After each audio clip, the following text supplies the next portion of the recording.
For years, I sent my parents money to save the family home, only to find out they used it to buy my sister a luxury car. When they told me to be happy for her, I replaced their paid-off mortgage with a new one, and they didn't find out until the first bill arrived. You should be happy for her, not jealous. My mother's voice cuts through the kitchen like a blade, shrill with disbelief. Her eyes are wide, not with guilt, not with shame, but with accusation. Jealous? You think I'm jealous? After what you did with my money? My voice is shaking, but I'm done shaking for them. My sister Brielle lounges at the breakfast bar, casually sipping from a Starbucks cup like she isn't the core of the nuclear meltdown happening around her. It's not that deep, Nate. She shrugs. It was a gift. Mom and Dad wanted to do something nice for me. With my money! I slam the folder onto the table. It's thick. It's proof. It's everything they thought I wouldn't notice. My dad doesn't even look up. We raised you. We took care of you. You owed us that much. I stare at them like strangers. I'm Nathaniel Nate Reed, 27. I did everything right for nothing. My name is Gideon Nathaniel Reed, but everyone just calls me Nate. I'm 27. A mechanical engineer based out of Denver. The kind of guy who worked 60-hour weeks while living in a shared apartment so I could send home $200 a month every single month. To save the house, that's what they told me. The house that was supposed to be in danger after Dad's layoff and Mom's medical bills. The house I hadn't been to in years, except holidays. Holidays where I paid for groceries and pretended I didn't notice the new appliances. And now, that house was never in danger. They used my money to buy my sister a 2023 Mercedes GLC Coupe. But let me tell you something. This story isn't about a car. This is about how your own family will lie to your face and call it love. The players in this little tragedy. Mom, Renee Reed, 52. Always loving until she needed something. She cries fast, forgives faster, but only when she needs to be forgiven. Has a talent for guilt wrapping her words in sugar. Dad, Marshall Reed, 55. Blue-collar pride and old-school ego. Never asked how I was doing, just if I was still sending it. Acts like every sacrifice he made in '98 means I owe him till death. Brielle, my sister, 24. The golden child. Influencer vibes. Everything handed to her. She tried college and found herself instead. She says, "You can't put a price on self-love," but drove off in a car worth more than my entire student loan debt.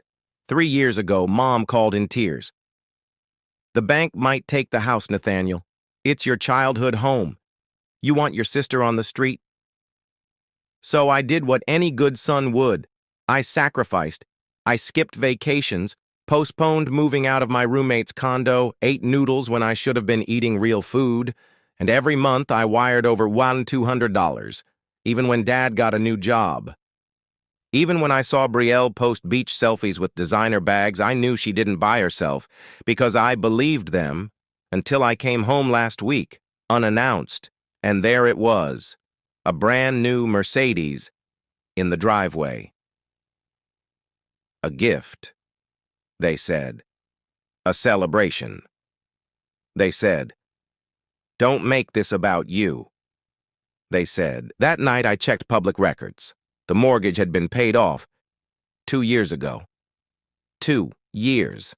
All the money I'd sent since then? Not to the bank. I confronted them. They said it was time Brielle had a win. She's been struggling with anxiety. "You're doing so well, Nate. You don't need that money." That's when I knew. They never saw me as the son. I was the investment way. 5 years ago, when Brielle totaled her used Toyota in a wreck she caused texting, they made me co-sign a $19,000 loan for her replacement. I was 22. No credit, no stability. But I did it, and she defaulted. I paid it off to save my credit. They told me, it's what big brothers do. But when I needed help with my first apartment deposit, crickets. They posted, proud parents. On Facebook with my graduation photo, but when I got laid off for 2 months during COVID, I got no call. I've been bleeding for this family in silence, and they let me drown. So I did something. See, I work with a real estate consultant friend. Through legal means and a bit of strategic paperwork, I refinanced the house back into a mortgage under their name. Pulled the equity, $198,000 at 7.1% fixed. They signed what they thought was a refinancing update to protect the title. I let them believe it. I pulled that equity and used it to pay off my own student loans, start a property down payment, and fund a scholarship in my grandfather's name, the only one who ever saw me, and then I left. The first bill, due July 1st, they found out last night. You mortgaged our home? Are you insane? Mom screams, waving the letter like it's a death sentence. No, I say, calm. I restored balance. I put my name next to yours, like you did with Brielle's loan. Fair, right? Dad's face is red, a rage I've only seen when the Broncos lose. Brielle chimes in. You stole from them! No, I say, stepping back toward the door. I took back what was mine, and I left you enough equity to sell or stay. Your choice. This is low, Nathaniel. I nod once. And yet it's still higher than what you ever thought of me. I didn't block their numbers. I let them feel the silence. Yesterday, Brielle texted. I didn't know the mortgage was paid off. I thought it was just a bonus. I'm sorry, Nate. She followed it with a picture of her car, listed on AutoTrader. I didn't reply, but I saw it. Mom sent an email. Long, rambling, painful. No apology, just confusion. She doesn't know how I turned so cold, but I didn't turn cold. I just stopped burning for them. And in that space, something beautiful grew. Peace. This morning, I unlocked the front door of my new home. It's not huge. It doesn't have granite countertops or a walk-in wine cellar like some of my clients have. But it's mine. 2 bedrooms. Quiet neighborhood.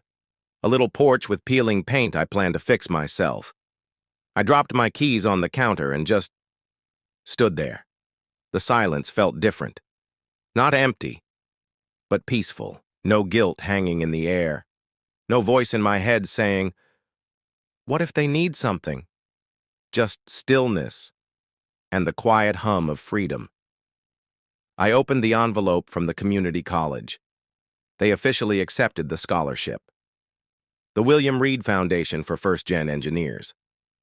Named after the only man who ever taught me the value of doing right by. Without needing applause, I thought I'd cry when I saw it. But I didn't. I just felt weightless. I haven't spoken to my parents since they got that first bill.